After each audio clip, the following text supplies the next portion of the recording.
ମୋତେ ସମସ୍ତେ ଖରାପ ଭାବୁଛନ୍ତି, ମୋ ବିଷୟରେ ମନ୍ଦ ଚିନ୍ତା କରୁଛନ୍ତି।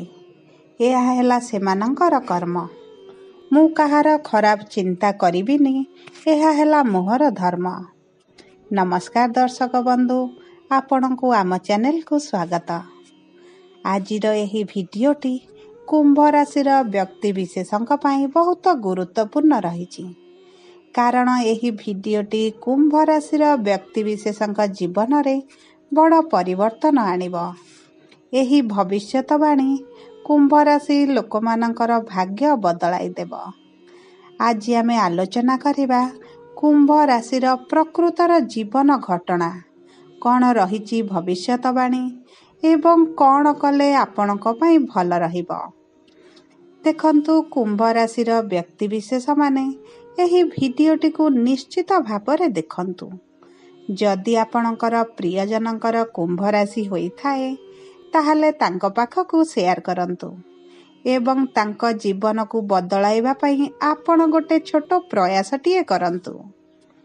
ଦେଖନ୍ତୁ ଦର୍ଶକ ବନ୍ଧୁ, କୁମ୍ଭ ରାଶି ହେଉଛି ରାଶିଚକ୍ରର ଏକାଦଶତମ ରାଶି ଏବଂ ଏହି ରାଶିର ରସ୍ୟାଧିପତି ହେଲେ କର୍ମଫଳଦାତା ନ୍ୟାୟର ଦେବତା ଶନିଦେବ, ଯିଏ ବହୁତ ଶକ୍ତ ଏବଂ ବହୁତ କଠୋର ବୋଲି ମଧ୍ୟ କୁହାଯାଏ।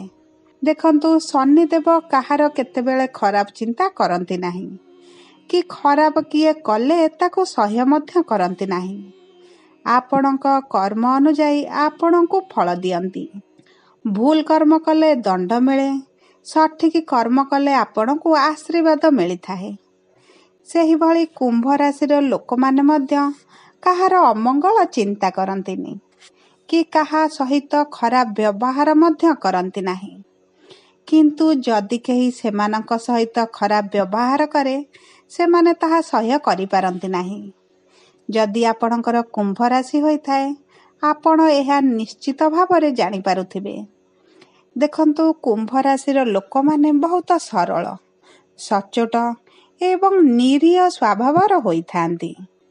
ଏମାନେ ନିଜଠାରୁ ଅଧିକା ଅନ୍ୟ ବିଷୟରେ ଚିନ୍ତା କରନ୍ତି, ନିଜର ପରିବାର ବର୍ଗଙ୍କ ବିଷୟରେ ଚିନ୍ତା କରନ୍ତି। ବେଳେ ବେଳେ ଦେଖିବେ ଏହି ଲୋକମାନେ ସେମାନଙ୍କ ଶତ୍ରୁ ଯଦି ବିପଦରେ ପଡ଼ିଥାନ୍ତି, ତାଙ୍କ ବିଷୟରେ ମଧ୍ୟ ଚିନ୍ତା କରନ୍ତି।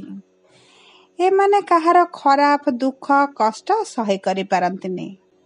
ଅବଶ୍ୟ ବେଳେ ବେଳେ ବହୁତ ରାଗିଯାଆନ୍ତି ଏବଂ ପାଟିରୁ କଟୁ ଶବ୍ଦ ବାହାର କରିଥାନ୍ତି, କିନ୍ତୁ କାହାର ଅନିଷ୍ଟ ଚିନ୍ତା କରନ୍ତିନି। ବହୁତ ପର ଉପକାରୀ ସ୍ୱଭାବର ହୋଇଥାନ୍ତି। ଯେଉଁ ଜାଗାରେ ଏମାନଙ୍କୁ ସ୍ନେହ, ପ୍ରେମ ଏବଂ ସମ୍ମାନ ନ ମିଳେ, ସେଠି ସମ୍ପର୍କ କାଟି ଦିଅନ୍ତି। ଏହି କୁମ୍ଭ ରାଶିର ବ୍ୟକ୍ତିମାନେ ଅଧିକ ଆପଣାପଣ, ସ୍ନେହ, ପ୍ରେମ ଖୋଜିଥାନ୍ତି। ଯାହାକୁ ଥରେ ଆପଣାର ଭାବି ଦିଅନ୍ତି, ତାଙ୍କର ସବୁ କଥାକୁ ସହିଯାଆନ୍ତି ଏବଂ ତାଙ୍କ ପାଇଁ ମଧ୍ୟ ସବୁ ସୀମା ଲଙ୍ଘନ କରି ସାହାଯ୍ୟ ପାଇଁ ଆଗେଇ ଯାଆନ୍ତି। ତେବେ କୁମ୍ଭ ରାଶିର ସମ୍ପୂର୍ଣ୍ଣ ତଥ୍ୟ, କୁମ୍ଭ ରାଶିର ଭବିଷ୍ୟତବାଣୀ ଏବଂ କୁମ୍ଭ ରାଶିଙ୍କ ଜୀବନରେ ଆଗକୁ ଘଟିବାକୁ ଥିବା ଘଟଣା ବିଷୟରେ ଆଜି ଆମେ ଏହି ଭିଡ଼ିଓରେ ସମ୍ପୂର୍ଣ୍ଣ ଭାବରେ ଜାଣିବା। ତେଣୁକରି ଭିଡ଼ିଓଟି ଆରମ୍ଭ କରିବା ପୂର୍ବରୁ ଆପଣଙ୍କର ଯଦି କୁମ୍ଭ ରାଶି ହୋଇଥାଏ, ଆପଣ ଯଦି ଈଶ୍ୱରଙ୍କୁ ଆନ୍ତରିକ ଭକ୍ତି ଏବଂ ବିଶ୍ୱାସ କରନ୍ତି, ଭିଡ଼ିଓଟିକୁ ଲାଇକ୍ କରନ୍ତୁ। କମେଣ୍ଟ ବକ୍ସରେ ଜୟ ଶନିଦେବ ଅବଶ୍ୟ ଲେଖିଦିଅନ୍ତୁ, ଯାହାଫଳରେ ପ୍ରଭୁ ଶନିଦେବଙ୍କର ଅପାର କୃପା ଆପଣଙ୍କ ଉପରେ ରହିଥିବ। ଚାଲନ୍ତୁ ଏବେ ଆରମ୍ଭ କରିବା ଏହି କାର୍ଯ୍ୟକ୍ରମ, ଯାହାକି ଆପଣଙ୍କ ଜନ୍ମ ରାଶି ବା ଚନ୍ଦ୍ର ରାଶି ଉପରେ ଆଧାରିତ ହୋଇଛି। ଦେଖନ୍ତୁ, କୁମ୍ଭ ରାଶିର ଲୋକମାନେ ଗୋଟେ ସମ୍ପର୍କରେ ସେତେବେଳେ ଦୂରେଇ ଯାଆନ୍ତି ଯେତେବେଳେ ସେମାନେ ଭାବନ୍ତି ଯେ ସେମାନେ ଆଉ ସହ୍ୟ କରିପାରିବେ ନାହିଁ। ଯେତେବେଳେ ସେମାନଙ୍କୁ ତାଙ୍କ ଉଚିତ ସମ୍ମାନ, ପ୍ରେମ ଏବଂ ଭଲ ପାଇବା ନ ମିଳିଥାଏ, ସିଏ ସେହି ସ୍ଥାନରୁ ଦୂରେଇ ଯାଆନ୍ତି ଏବଂ ଏହି ଲୋକମାନେ ବହୁତ କମ୍ ରାଗିଥାନ୍ତି ଏବଂ ଥରେ ଯଦି ରାଗିଗଲେ ସହଜରେ ବୁଝନ୍ତି ନାହିଁ। କୁମ୍ଭ ରାଶିର ଲୋକମାନେ ବହୁତ ବିଶ୍ୱସ୍ତ ହୋଇଥାନ୍ତି। ଏମାନେ କାହା ବିଶ୍ୱାସରେ ବିଷ ଦେଇନଥାନ୍ତି। ଯଦି ଏମାନଙ୍କ ଦ୍ୱାରା କିଛି ଭୁଲ ହୋଇଯାଏ, ଏମାନେ ବହୁତ ଅନୁତାପ ମଧ୍ୟ କରିଥାନ୍ତି ଏବଂ ସହଜରେ ଭୁଲ ମଧ୍ୟ ମାନି ନିଅନ୍ତି। ଏବଂ ସେଥିପାଇଁ ଭୁଲ ମଧ୍ୟ ମାଗନ୍ତି। ଏହି ଲୋକମାନେ ସରଳ ସ୍ୱଭାବର ହୋଇଥିବାରୁ ଛନ୍ଦ କପଟ ଏମାନଙ୍କ ମନରେ ନଥାଏ। ଏମାନେ କାହାର କଟୁ କଠିଳ ଜଟିଳ କଥା ଏମାନେ ବୁଝିପାରନ୍ତି ନାହିଁ। ଏହି କୁମ୍ଭ ରାଶିର ଲୋକମାନେ ଟିକେ ଜିଦ୍ଦି ସ୍ୱଭାବର ହୋଇଥାନ୍ତି ଏବଂ ଏମାନଙ୍କ ପାଖରେ ଏମିତି ଶକ୍ତି ଅଛି ଯେ ଏମାନେ ଛୋଟରୁ ବଡ଼ ମଧ୍ୟ ହେବା କେମିତି ଶିଖିଥାନ୍ତି। ଏମାନେ ବହୁତ ନିମ୍ନ ସ୍ତରରୁ ଉଠି ବହୁତ ଉଚ୍ଚ ସ୍ତରରେ ପହଞ୍ଚି ଯାଆନ୍ତି। ଏମାନେ ଅଧିକାଂଶ ସମୟରେ ସମସ୍ତଙ୍କୁ ସାହାରା ଦିଅନ୍ତି ଏବଂ ନିଜେ କାହାର ଆଶ୍ରୟ ଖୋଜନ୍ତି ନାହିଁ। ଶନିଦେବଙ୍କ କୃପାରୁ ଏମାନେ ସବୁବେଳେ ସକ୍ଷମ, ସୁଶୀଳ ଏବଂ ସଂଗଠିତ ହୋଇ ରୁହନ୍ତି। ଦେଖନ୍ତୁ, ଅଧିକାଂଶ ସମୟରେ କୁମ୍ଭ ରାଶିର ଲୋକମାନେ ବହୁତ ଦୁଃଖୀ, କଷ୍ଟ ଏବଂ ଅସୁବିଧାରେ ଥାନ୍ତି। ଆପଣ ଅଧିକାଂଶ କୁମ୍ଭ ରାଶିର ଲୋକଙ୍କୁ ଦେଖିବେ ବହୁତ ଦୁଃଖରେ ଥିବେ, କଷ୍ଟରେ ଥିବେ। କାରଣ ଏହା ହେଉଛି ଶନିଦେବଙ୍କର ପରୀକ୍ଷା। ଶନିଦେବ ଏମାନଙ୍କର ସ୍ୱାମୀ ହୋଇଥିବା ହେତୁ ଆଙ୍କୁ ପ୍ରତି ମୁହୂର୍ତ୍ତରେ ତରାସିଥାନ୍ତି ଏବଂ ତାଙ୍କୁ ପରୀକ୍ଷା କରି ନିପୁଣ ଭାବରେ ସୁନା ତୁଲ୍ୟ ସେମାନଙ୍କୁ କରିଥାନ୍ତି। ଦୁଃଖ କଷ୍ଟ ଦେବା ପରେ ତାଙ୍କ ପାଇଁ ଏମିତି ସମୟ ଆସେ ଯେ ସେମାନେ ବହୁତ ଡେଭଲପ୍ କରିବା ଆରମ୍ଭ କରନ୍ତି। ଏହି କୁମ୍ଭ ରାଶିର ଲୋକମାନେ ବେଳେବେଳେ ଏକା ରହିବାକୁ ପସନ୍ଦ କରନ୍ତି ଏବଂ ନିଜ ଭିତରେ ନିଜକୁ ଖୋଜିଥାନ୍ତି ଏବଂ ଅନ୍ୟମାନଙ୍କ ସହିତ ନିଜକୁ ତୁଳନା କରିବା ଆରମ୍ଭ କରନ୍ତି। ସବୁ ପରେ ଏମାନେ ଦୁଃଖର କାରଣ, କଷ୍ଟର କାରଣ ଖୋଜି ବୁଲନ୍ତି। ଦେଖନ୍ତୁ, ଏହି କୁମ୍ଭ ରାଶିର ଲୋକମାନେ ଯେତେ ଭଲ କାମ କଲେ ମଧ୍ୟ ଲୋକମାନେ ଏମାନଙ୍କୁ ନିନ୍ଦା କରିଥାନ୍ତି। କାହିଁକି ନା ଏହି ରାଶିର ଲୋକମାନଙ୍କୁ ସହଜରେ କେହି ବୁଝିପାରନ୍ତିନି। ଏମାନେ ସଠିକ୍ କର୍ମ କରିବାକୁ ଯାଇ ନିନ୍ଦା ଅପମାନର ସାମ୍ନା କରିବାକୁ ପଡ଼ିଥାଏ।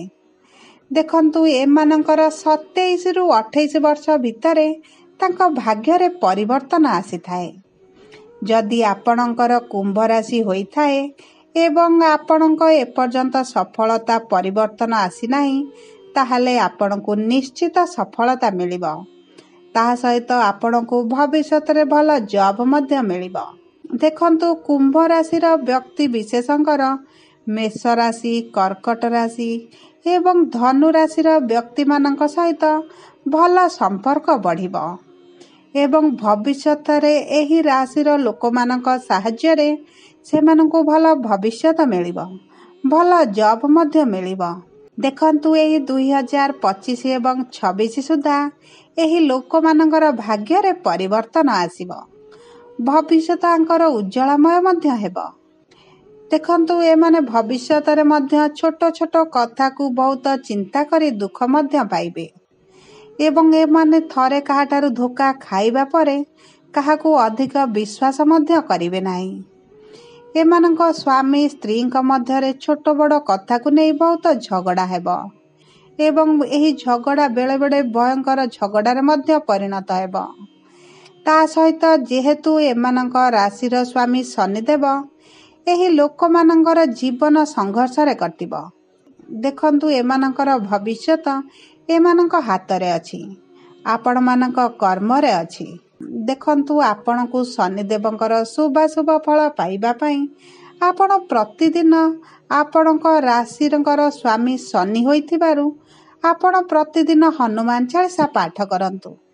ତାହା ସହିତ ଆପଣ ଯଦି ଘରେ ସୁନ୍ଦରକାଣ୍ଡ କରନ୍ତି, ଆପଣଙ୍କର ଭାଗ୍ୟ ବଦଳିଯିବ। ଦେଖନ୍ତୁ, ଏଇ 27-28 ବର୍ଷ ପରେ ଯେଉଁ ସଂଘର୍ଷର ଶେଷ ଘଟିବ, ଆପଣଙ୍କ ପାଇଁ ବହୁତ ସୁଖଦ ହୋଇବ। ଆପଣଙ୍କର ଭାଗ୍ୟ ଉଦୟ ହେବ। ଯାହା ଆପଣଙ୍କ ଭବିଷ୍ୟତରେ ଘଟଣା ଦୁର୍ଘଟଣାମାନ ଘଟିବାକୁ ଯାଉଥିଲା, ତାହା ମଧ୍ୟ ଦୂର ହୋଇଯିବ। ଆପଣଙ୍କର ପାଖରେ କେବଳ ସହଜ ଏବଂ ସରଳ ଉପାୟ ହେଲା ଆପଣ ହନୁମାନଙ୍କର ଉପାସନା କରନ୍ତୁ, ହନୁମାନ ଚାଳିଶା ପାଠ କରନ୍ତୁ। ତାହା ସହିତ ଆପଣ ଶନିଦେବଙ୍କର ମଧ୍ୟ ପୂଜା କରନ୍ତୁ, ଯାହାଫଳରେ ଆପଣଙ୍କ ରାଶି ଅନୁସାରେ ଆପଣଙ୍କର ସ୍ୱାମୀ ମଧ୍ୟ ସନ୍ତୁଷ୍ଟ ରହିବେ। ଦେଖନ୍ତୁ, କୁମ୍ଭ ରାଶିର ଲୋକମାନେ ଶନିଙ୍କ ମନ୍ଦିର ମଧ୍ୟ ଯାଆନ୍ତୁ, ପୂଜାପାଠ କରନ୍ତୁ, ଶନିଙ୍କର ବୀଜ ମନ୍ତ୍ର ମଧ୍ୟ ଜପ କରନ୍ତୁ। ଯଦି ସମ୍ଭବ ଆପଣ ଶନିଦେବଙ୍କ ସହିତ ମା ଦକ୍ଷିଣକାଳୀଙ୍କୁ ମଧ୍ୟ ଦର୍ଶନ କରନ୍ତୁ। ଯାହା ଫଳରେ ଭବିଷ୍ୟତରେ ଆସୁଥିବା ଏହି ଛୋଟ ବଡ଼ ଦୁର୍ଘଟଣା ଆପଣଙ୍କର ଦୂର ହୋଇଯିବ। ଆପଣଙ୍କ ସମ୍ପର୍କରେ ମଧୁରତା ଆସିବ। ଦେଖନ୍ତୁ, କୁମ୍ଭ ରାଶିରେ ଶନିଙ୍କର ସ୍ଥାନ ବିଶେଷ ଭାବରେ ବହୁତ ଗୁରୁତ୍ୱପୂର୍ଣ୍ଣ ରହିଛି। ସେଥିପାଇଁ ଆପଣଙ୍କର ଦର୍ଶନ କରନ୍ତୁ। ଏହାଦ୍ୱାରା ଆପଣ ଶନିଦେବଙ୍କର କୃପାରେ ଅଂଶୀଦାର ହେବେ। ଯଦି ଆପଣଙ୍କୁ ଆମ ଭିଡ଼ିଓଟି ପସନ୍ଦ ଆସିଥାଏ, ଭିଡ଼ିଓଟିକୁ ଲାଇକ୍ କରନ୍ତୁ। କମେଣ୍ଟ ବକ୍ସରେ ଜୟ ଶନିଦେବ ଅବଶ୍ୟ ଲେଖନ୍ତୁ। ଯଦି ପ୍ରଥମ ଥର ଆମ ଚ୍ୟାନେଲକୁ ଆସିଛନ୍ତି, ଚ୍ୟାନେଲଟିକୁ ସବସ୍କ୍ରାଇବ୍ କରନ୍ତୁ। ପାଖରେ ଥିବା ବେଲ୍ ଆଇକନ୍କୁ ପ୍ରେସ୍ କରନ୍ତୁ, ଯାହାଫଳରେ ଆମେ ଛାଡ଼ୁଥିବା ସମସ୍ତ ଭିଡ଼ିଓର ପ୍ରଥମ ନୋଟିଫିକେସନ୍ ଆପଣଙ୍କ ପାଖରେ ପହଞ୍ଚିବ। ଧନ୍ୟବାଦ।